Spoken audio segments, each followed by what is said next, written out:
Harrell, Here. McKee, Hendricks, Here. Gill, Here. Woodhouse, Here. Fleming, and Brookins. Here. 5-7 no. And verification that the meeting was noticed. Yes, Mr. Chair, the meeting is properly noticed. Awesome. Could I have a motion to approve our agenda for today? I will make a motion to approve the agenda. I'll second. Have a motion and a second. Discussion. All those in favor of approving our agenda, say aye.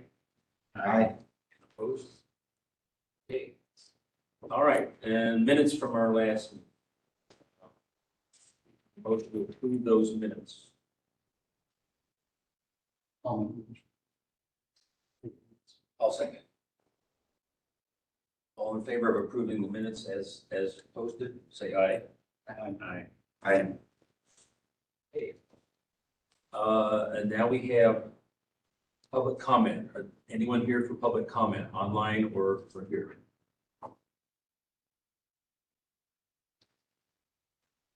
Okay. Okay, let's go on to reports.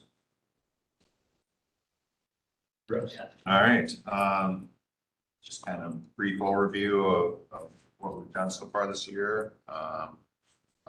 Some of our main income sources are sanitary permits and land use permits. Sanitary permits, we got 23 this year so far, and in comparison to last year for the whole year, we had 76. So, I mean, we're, right there on track. This is our busy season, so we'll be getting more and more. It seems like every day we're getting a permit or two in application.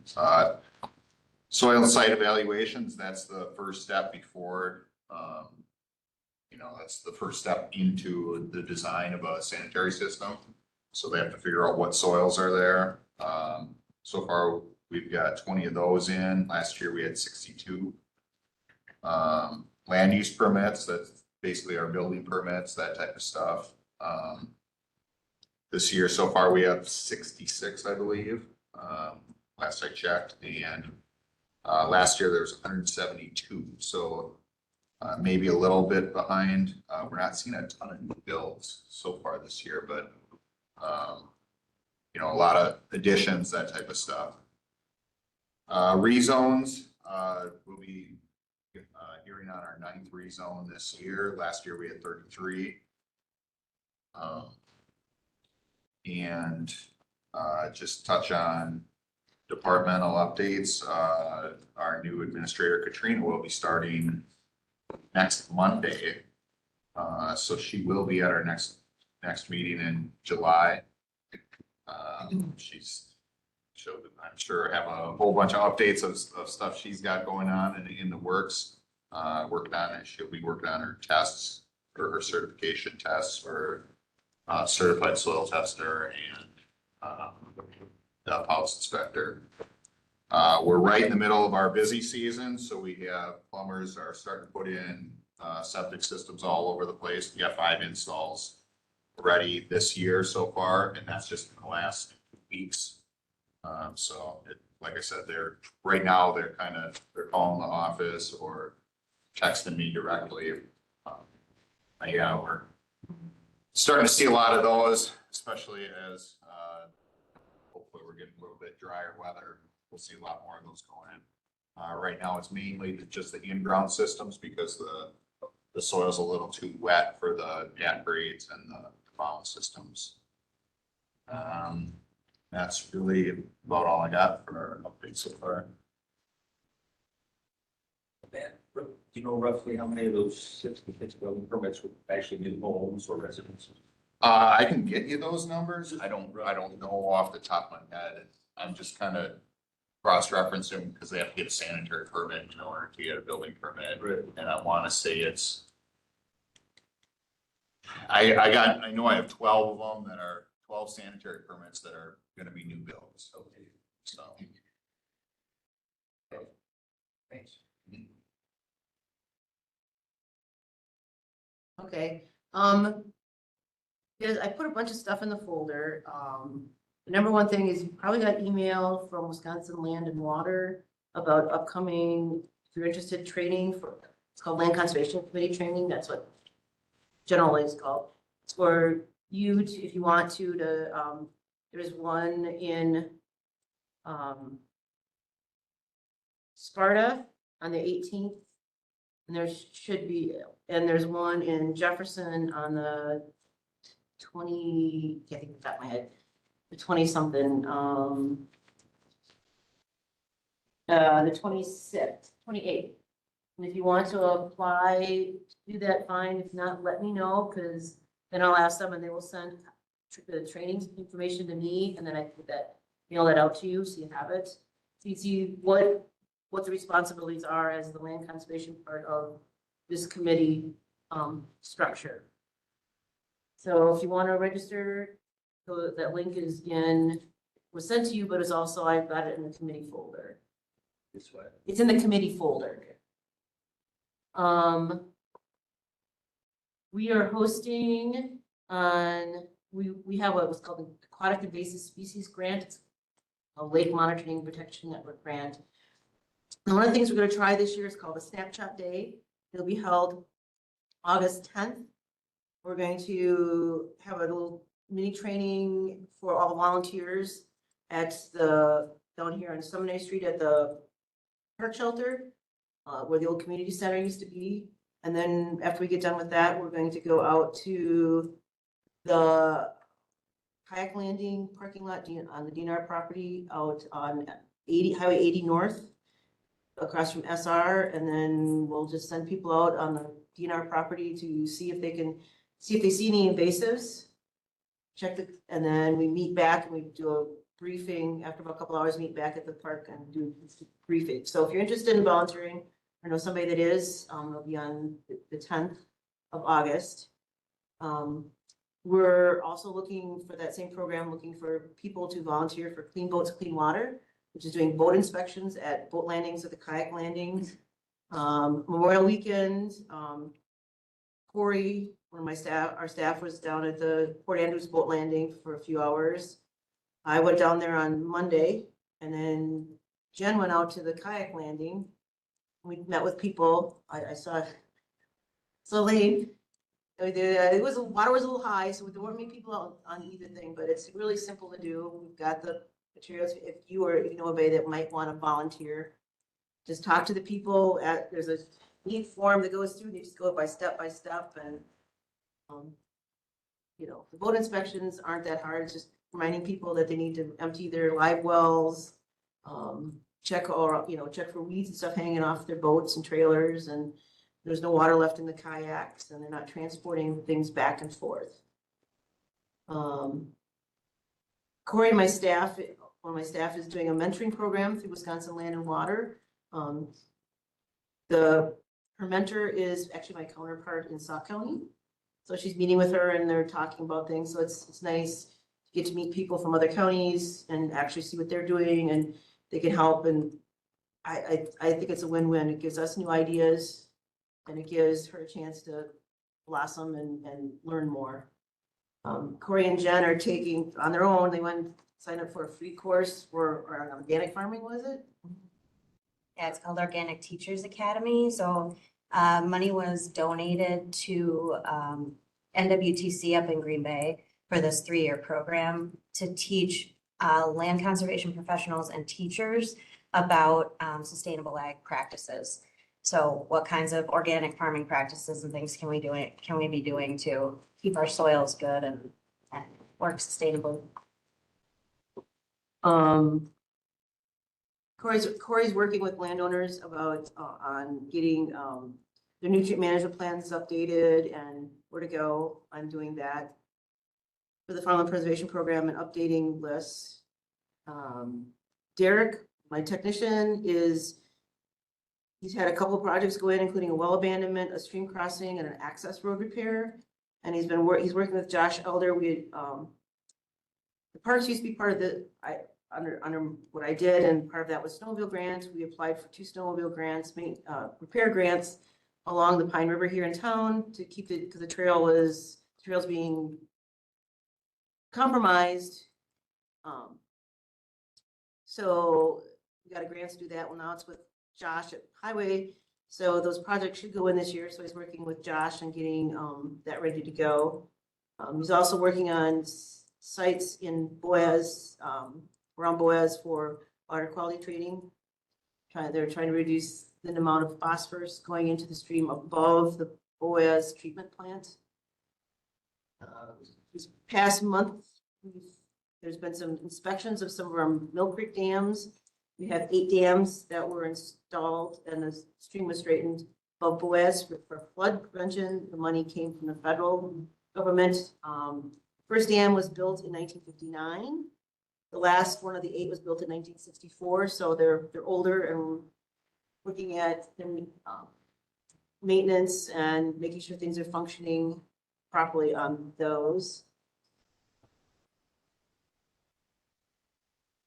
Like I said, he said, Judy's got it signed up for the tests, and I'm signed up doing the the soil testers on this in August and the pouts in October, so just a lot of things going on. Training August 10th. How we get the word out? I'm gonna put the links on Facebook. I'm probably gonna let the radio, send it out to the radio station and the paper. We've got some things we can do a release on. Yep.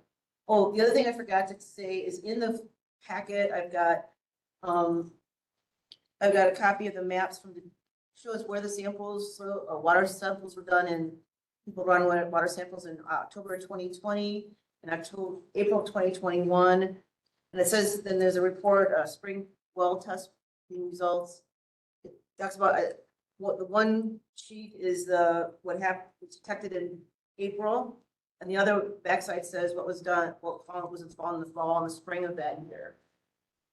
And I also put in there a link for the well water viewer. You click on that and it takes you to UW Stevens Point. And you can kind of go in there and I can show you, it's hard to explain. I can show you where you can go in and you can zoom as far as like the section and what sections are in the county are testing high for. Most common things would be bacteria and nitrogen, nitrates. So if you want to see where the kind of highest concentrations are in the county, too, all this well testing that's been done in the county, that's where. So I played around with it a little bit, and I was just curious about atrazine. And so my township showed some noticed atrazine, and I got thinking, well, how do they do that? Did they ask someone to sample from their well, or? most of that is people, like you say, I want to get my well tested. I want to be tested for, there's the homeowner's package, which is nitrates, coliform bacteria. Atrazine is an extra test. Right. So some people want them tested for atrazine, especially if they're around like heavier agriculture, sandier soils with heavier agriculture. That's why, like, in Richland County, the ban, I know Frank is part in that, you're not in that ban, you are? I can't use it. Yeah, he can't use it, it's along along the whole Wisconsin River, it's, there, you cannot use atrazine down there, and so Frank, who lives down that way, has been, you know, because of all the because of the heavy agriculture, but also the sandy soils. I don't miss you. Yeah. Yep, so that's where a lot of the atrazine bans came in Richland County. People still use atrazine? I don't think as much anymore. I think a few. Few do, but I don't think as much as it used It's to. not much use.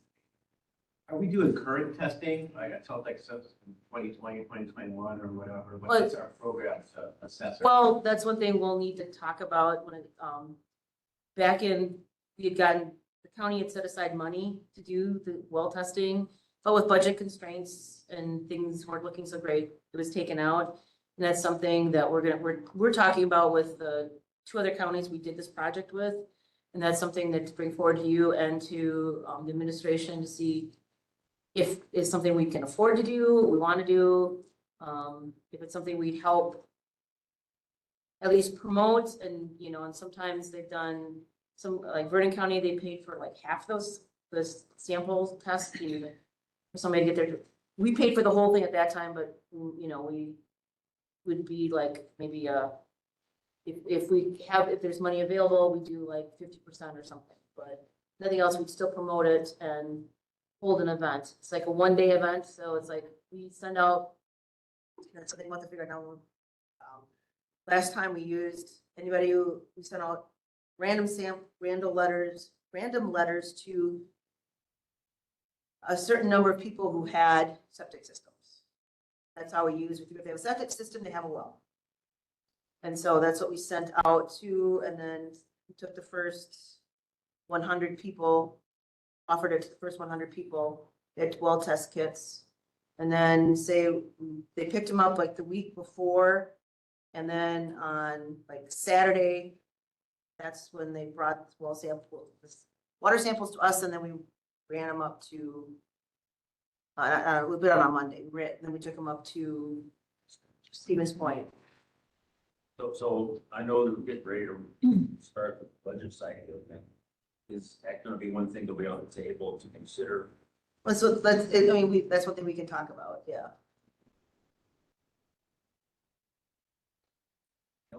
No, I'm sorry, I took a lot. All right, so just a couple quick announcements with some new hires starting and already started on May 20th. Beth Willem, I always mess up her last name, so I'm sorry, Beth, if you're listening. But she's the new regional livestock educator for Richland County. She's shared with 3 other counties. Her home office is in Baroqua. So that's a resource now we have available for Richland County. Starting June 24th, Sarah Kubiak will be our new human development and relationships educator full-time in Richland County. So those of you that might have worked with Chelsea Waneke in the past, this will be replacing her position. So she starts on the 24th. So we're really excited about that. Then also starting on the 24th is Anastasia Kurth, who is our regional soils educator. So doing the crop side of the agricultural world, she shared with Juneau, Sauk, and Richland counties, and her home office will be Juneau County. So we should be pretty close to a full complement of educators in the county at the end of the month. So that's pretty exciting. And today I have Carlene here. This is that 4-H educator to talk just a little bit about what the 4-H program is offering in Richland County. So, thanks, Adam. So yeah, my name's Carlene Craddock, and I am an Extension 4-H youth educator, and I represent the youth programs that Extension offers to kids here in Richland County. And just wanted to highlight a few of the programs that we have going on, and a couple of them you might expect, and some may surprise you what 4-H is doing here in the county. Just quickly, first of all, one of our goals are, of course, we're an educational program, helping kids develop life skills, leadership, and getting involved in our local community. It's kind of what we're all about. With schools getting out this week, summer programs are really into full swing or getting into full swing. When you think of 4-H, a lot of 4-H activities happen during the summer,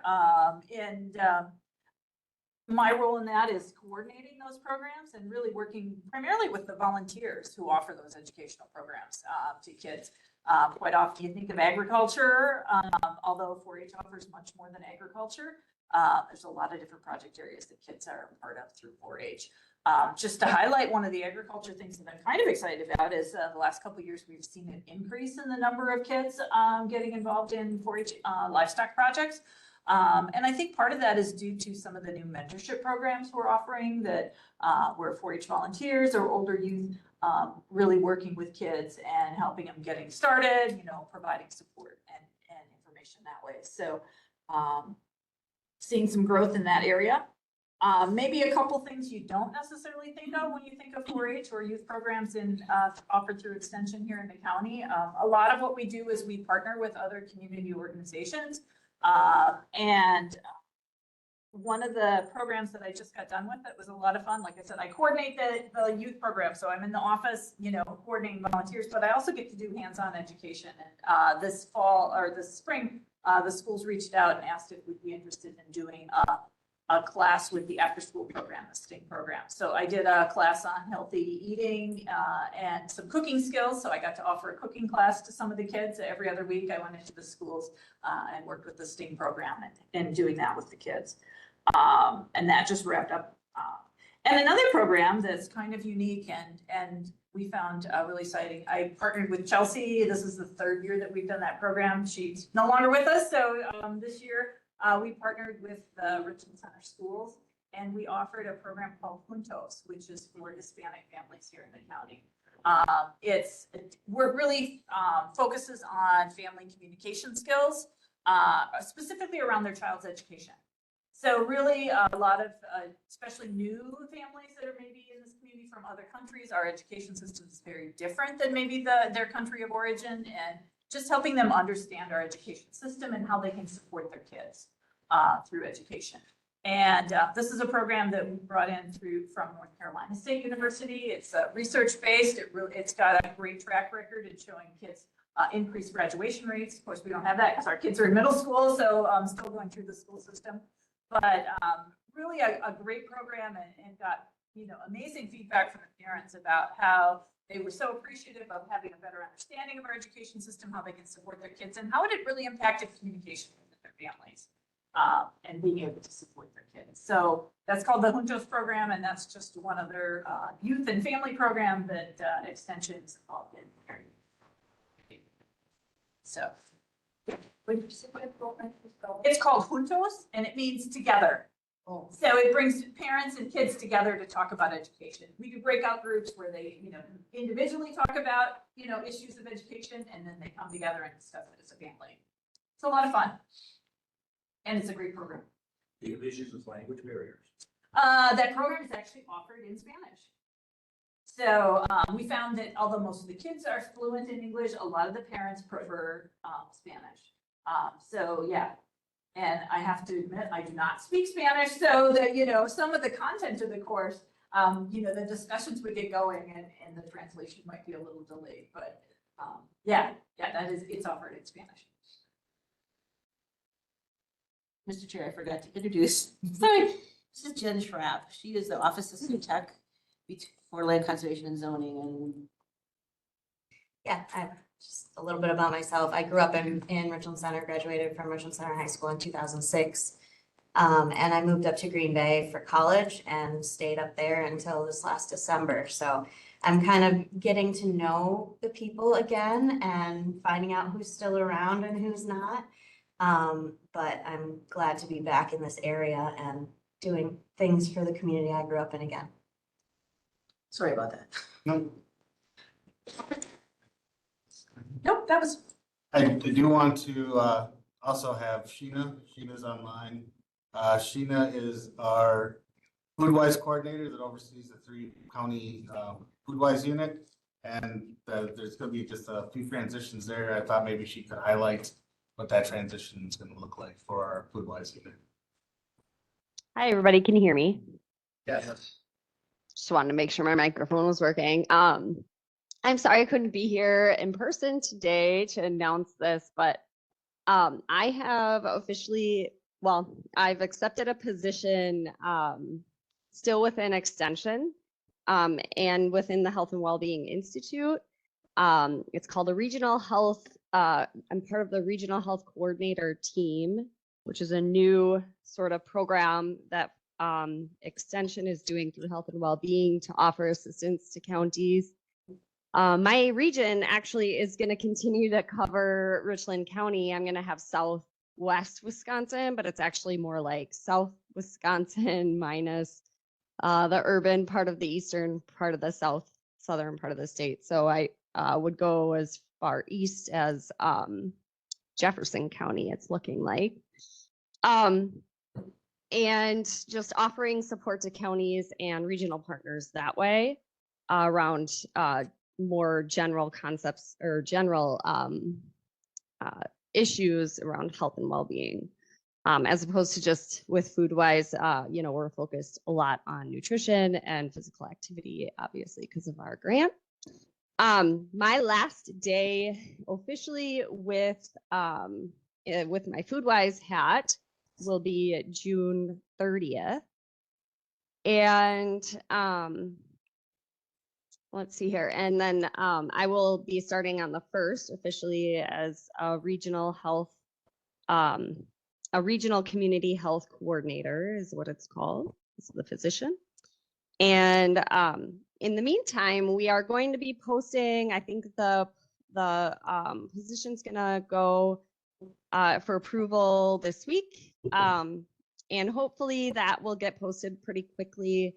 We're working on sort of the offloading, if you will, offboarding,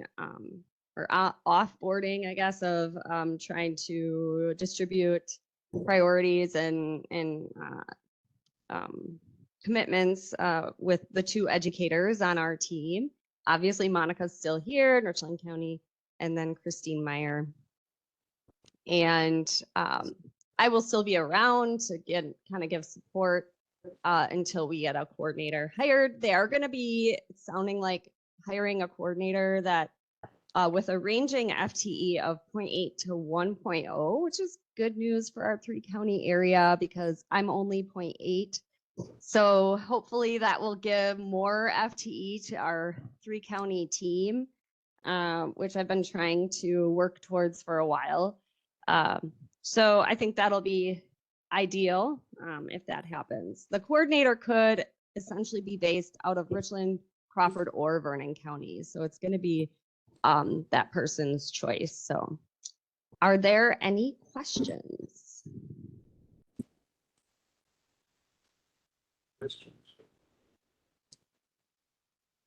I guess not. Covered it well. Thanks, Gina. Thank you. That's it. Since extension being part of this committee is new, I've got homework to do myself in terms of understanding what exactly an animal educator does. Yeah, so kind of thing. one of the plans is to bring the educator each month and give you guys an update That'd be great. and learn the programs. So you guys don't have to dive right in. You know, we did that big overview kind of last time. One biter tonight. Yeah, so that's kind of the plans is to rotate the educators coming in and giving us a short report about the work that they do and who they are, so you guys get familiar with the programs we offer that way. Great. Okay, are we ready for zoning petitions? And so what do we got? All right, so this month we have Frank Wanek rezone. He's looking to rezone 14.49 acres plus or minus from ag forestry to ag residential for the purpose of basically getting it into compliance. It's an existing parcel. Let's get into compliance before he sells it to family. It was approved by the town of Richwood on May 13th. That approved unanimously there. We could send this out for comment to all the neighbors, and I don't believe we received any comment on it. The only kind of strange thing is, normally we see surveys with these. I don't, per ordinance, it doesn't necessarily need one as long as the legal description. We can map it out, and they kind of ran through that this morning. They didn't have any issues mapping it out, so I don't believe MSA would either. So I didn't see anything in our packet for that. Oh, for the Wanek one? Yeah.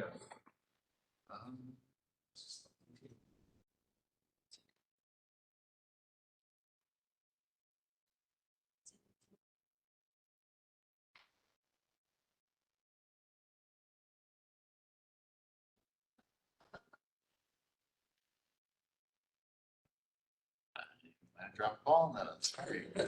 Well, I'm hesitant to move forward with it if we don't have the. Sure. What I can do, if I can make copies quick or. Because anyway, it can be downloaded in the file. I mean, that IT would have to do that, obviously. Yeah. Can you send it, do you have electronically, you can see if Barb and Jason can upload the packet for, or we can just make a copy and we can update the packet later. I can have Miranda make a copy. Yeah, we can update the copy. Yeah, Well, so, can we go to the next item while you're doing Sure, that? sure. Come back to this. Is that all right?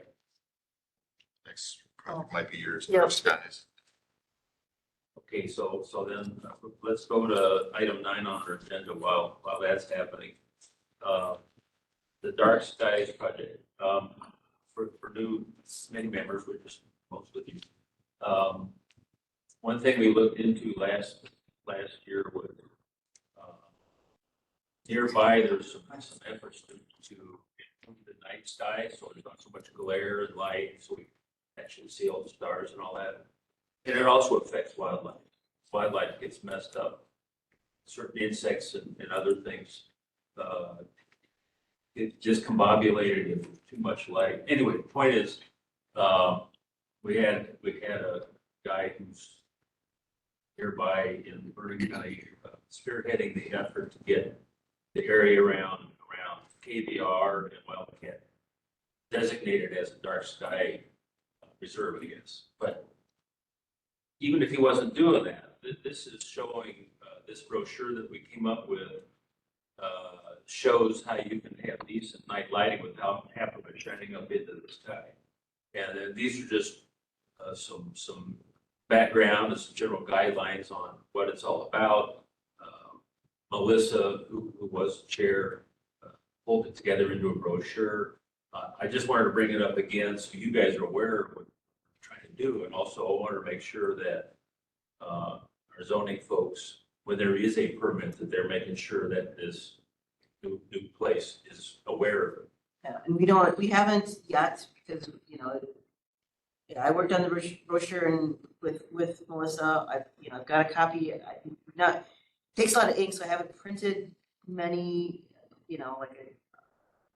so the question is, how are we gonna use the copier? That's fine, but it's, I don't know how many to make right away, or, where you wanna hand them out to, or just have them available. We've got the brochure thing outside our office. We stick a few in there. Well, I would think as a minimum, and when someone's actually applying for a permit, we put one in their hands. In other words, that's part of the process. That they don't, in other words, it's more of a proactive thing. Availability is fine too, but I think that should just be part of the paperwork that's done when a permit is. If you're looking at the land use permit or sanitary, I guess that's where, Well, use your judgment. okay. And so again, you can, to your question. I was gonna say, it'd be perfect to have it in zoning, so when they come in, Exactly. because you guys got everything, John. This is excellent. Oh, Melissa. Anyway. No, yeah, actually, I did. it's just Oh, did you? Exactly what needs to happen. Well, Melissa, I live in Yeah, dark skies, and it's so important. I mean, I've seen a difference in the last 5 years, that's just nuts, with the light pollution. Yeah, ironically, LEDs use less electricity, but most of the LEDs that are put in have a very high temperature, bluer color, and just because of physics, it goes into the air and glares worse than a warm or a lower temperature element would. So the fixture can help mitigate that by keeping it pointing down, and that's what these brochures talk about. The fellow that's spearheading it, he did actually, just as a volunteer, he did a survey of all the county facilities to see where we stood with our own lights, and they got put on the back burner, but I nudged him the other day, so we'll get a report back on our own facilities here pretty soon, and then just see where we stand. But that's what this is about. Okay, so Board of Adjustment members, I don't know what that's about. but to Richland County, you have, this committee approves the zoning permit or the rezonings. And then, but there's things that are like, variances that need to be done. Like, we had a guy call on Friday that has looking at buying a lot in basically Port Andrews. It's 0.6 acres. He doesn't meet, if he buys it, he doesn't meet, you're supposed to have at least 2 acres, and you're supposed to have, because you have to have enough on your site for like 2 septic systems. And so if he wanted to, whenever he wants to do something, he has to get a variance. If he buys it, he has to get a variance from, it's called the Board of Adjustments. And basically the guys that, these men that have been on this Board of Adjustments have been on there for a long time. Used to be 7, they've not, nobody's been replaced, they're down to 5. Per ordinance. it says 5. Yes. And there's 3, and they're all wanting to get off of it. But we're having a hard time finding people to serve on that committee. And it would be, Candace would have to be the one to appoint people to it. You know, it's been historically members of the community.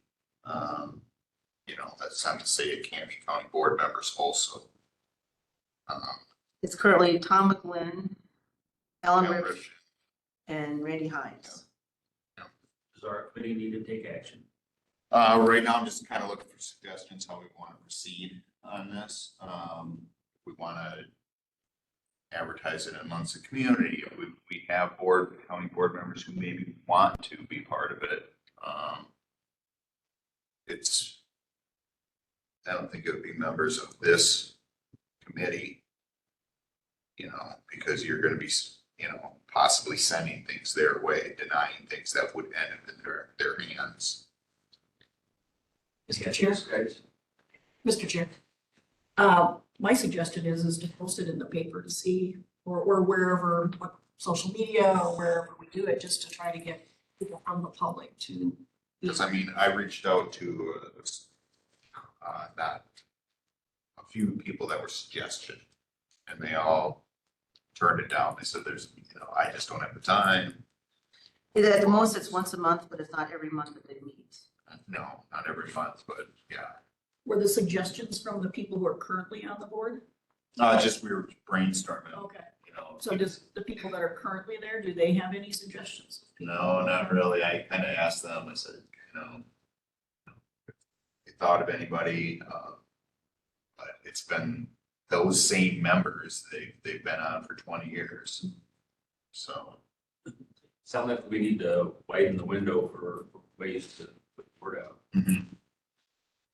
So we talked to Candace, they would look at it on the website.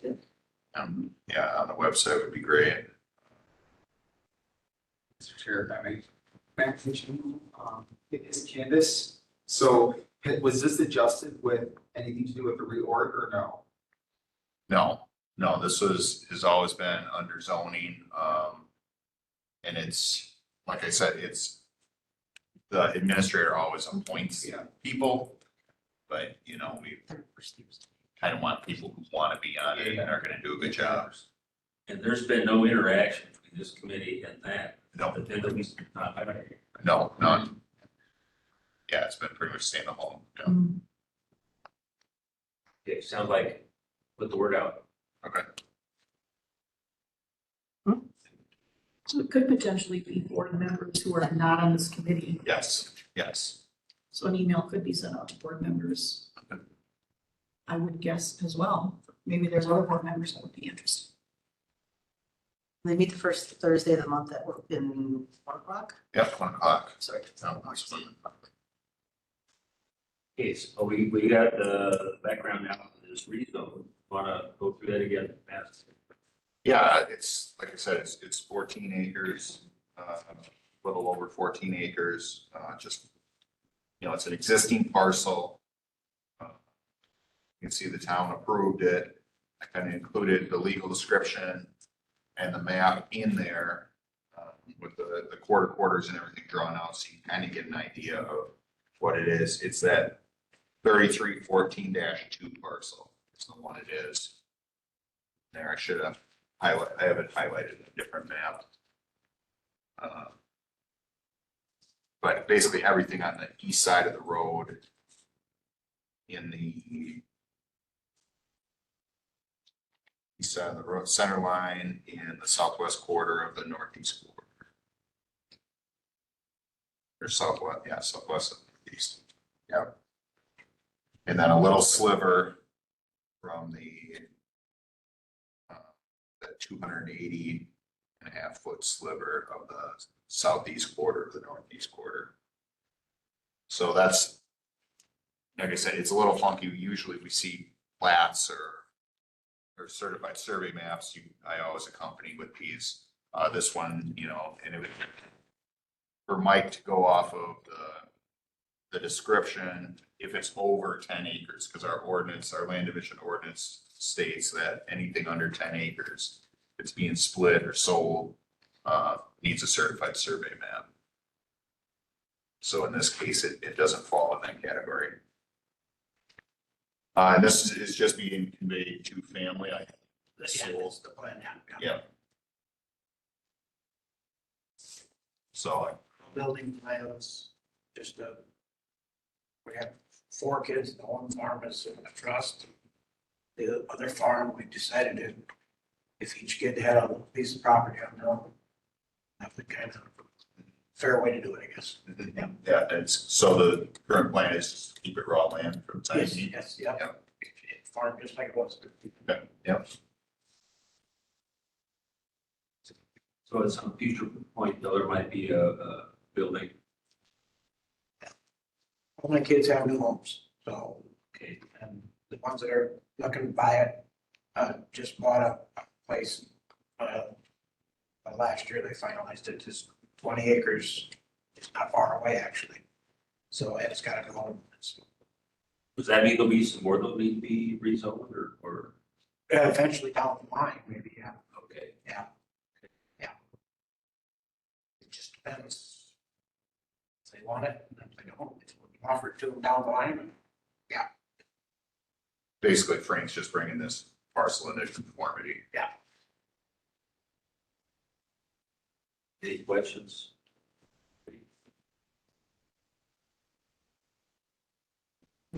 All right, well, looking for a motion to approve the rezone.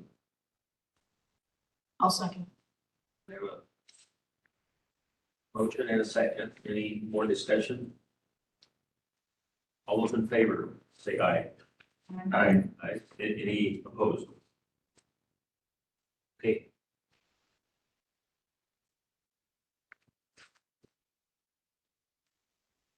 Okay, so that's all hard. I don't have, Okay. I don't have much update on this one. I'm still waiting for Mike to kind of get back to me. Mike Woodell, it's been in his hands. Also, we've not heard back from. No. No, I put it on here hoping to hear back. I know he's a busy guy. He was on the radio. What's that? He was on the radio tonight. Oh, okay. That's. Oh, so we'll have to. Yeah, sign it off. I'll keep poking him Okay, Yeah. all right. and see where he's at with it, because we want to make sure everything's legal before we, how we, Yeah. worded it before we proceed on it. And I think this was the one I put in there was the final one you guys had got done in, what was it, March, April? That was April. Yeah. Yeah, April. Again, for new committee members, again, last year, we were working on trying to get a handle on the fact that, our county and plenty of other counties in the area are getting Airbnbs. And we wanted to, there is state regulations on that. We were looking over to see if there's anything the county itself would want to add to supplement, not duplicate, but supplement what the state regulations are. So we did a bunch of homework. We talked to other counties. We drafted this up, and then, of course, we need our court counsel to make sure we did everything right. But look it over, because it's back on our table hopefully next month, where we will prove it if we're happy with it. So have a look at it. And the state regulations, just for a little background, are mainly health and safety oriented. Right. So, Yeah, the piece we wanted to add was in case rate, kind of like basically be a good neighbor kind of things. And so those were the kind of things that we try to put in here. Okay, so that's STR. We'll probably see that again next month. yeah, And now selection of representative. Tell us about that. Yeah, we belong to the Southern Area Association of Land Conservation Committees. It's basically a sub-organization of Wisconsin Land and Water, and it's Richland, Sauk, Columbia, Dane, Rock, Jefferson, Lafayette, Iowa, and Grant counties. And Green, if I have Green. And what they do is they send out things once in a while, but mostly it's 3 times a year, there's a meeting and they talk about issues that are coming up in the land conservation sector. And everybody can come to any meeting. That's not it, but then they have a representative from the committee and an alternate, so that those are the ones that if there's something needs to be voted on, that person is the vote. So there's 1 committee member and 1 staff member. So I'm the staff member. We haven't determined yet who's gonna be the alternate for me. We'll talk about it in the office, between the 4 of us. But then if I can't, the meetings, they have them set, and I didn't bring that with me. There's a meeting in October, January, and May. And you can do it via Zoom. They have that set up, or WebEx, or one of those kind of things. If you want to come and listen in, they usually bring in somebody to talk about this last one in May. They had somebody come in from Dane County that talked about basically carbon sequestration. I can say what I'm saying. Sequestration. Thank you very much. So, how they're working on, they're trying to be like 0 carbon footprint by 2030 or 35. And what they're doing with some of the work they're doing to take an effect that, you've got highway trucks and stuff that are going and, so that was kind of interesting. And then you get to share things with others, but. So our county needs 2. Yeah. people. You or somebody, staff is 1, or somebody from this committee. Yeah, and an alternate. So what do you want to do? Can I ask a question? Yes. What's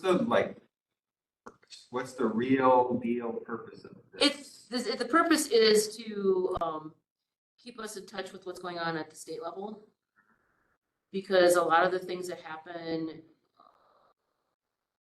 they happen fast, and they need sometimes input from the counties. And if they have the counties have their meetings and stuff, it's just easier to get the information out to a person, and then they can get it back to.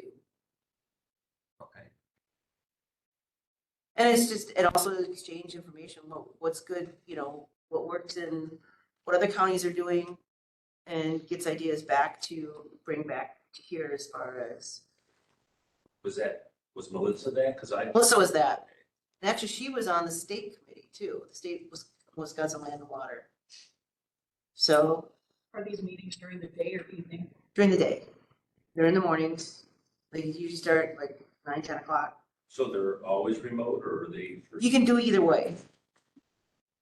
So this last one was, we have them down at the Dane County office, just down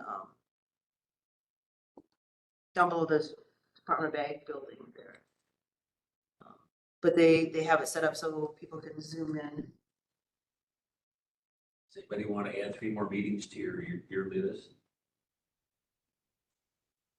I'd be interested. I would be interested. Okay. So you'll get with Craig on, I could, yeah. okay. Do we actually have to nominate him or? Is that what's at the committee? I don't know if it's consensus or. I don't know what. Melissa's always kind of did it, I don't know. I just didn't know if we officially had to I don't know either. nominate. I think we should do Yeah. it official. Yeah. I'll make a motion to nominate Craig Second. to the committee. Okay, all in favor, say aye. Aye. Anybody wishing to be the alternate, which, But there needs to be an alternate? yeah, well, just in case Craig can't make it or whatever, doesn't want to or whatever, we can, it's up to you. I'll be an alternate. I'm always afraid I have something going on during. Yep. I'll nominate Steve Carroll for the alternate. Second that. All those in favor, say aye. Aye. Okay. Oh, it's official. And like I said, are you guys thinking, let me know like this week, if anybody's interested in going to one of the training sessions. If not, they'll send me the information to get that all together. The August 10th one. No, has to do with the Land conservation training. Land Conservation Committee training. Sorry. The Land Conservation Committee training. It was 2 dates that are close. One is in Monroe or Sparta on June 18th, and Jefferson on June 28th. Jefferson one is the one that's like our area, but Jefferson's a lot further than Sparta. There's also Green Bay, Hayward, and Wausau. Yep. So, but that's no big deal. I could provide that training, give that training to you. So we've got number 12 taken care of. Any correspondence?